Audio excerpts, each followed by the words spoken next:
Hello mga boss, andito na naman tayo sa Puduran Fitness Gym. Dito lang po yan sa Puduran Albay.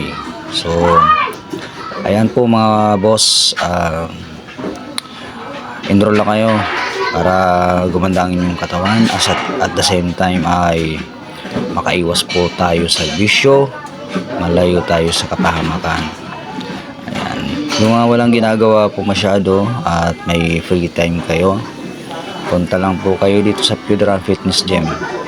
Siguradong magiging okay ang buhay ninyo at gaganda ang katawan nyo, at higit sa lahat ay maging healthy yung katawan nyo.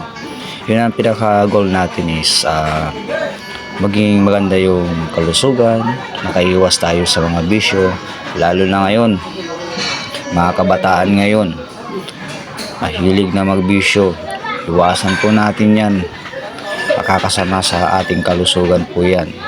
Okay na po tayo magbaba dito sa gym, at least po gumaganda yung ating katawan, gumaganda yung ating kalusugan para po sa ating katawan.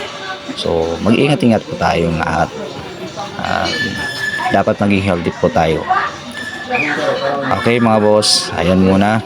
Ako yung nagbubuhat sa incline bench press. Ayan. So medyo mabigat-bigat na rin yan.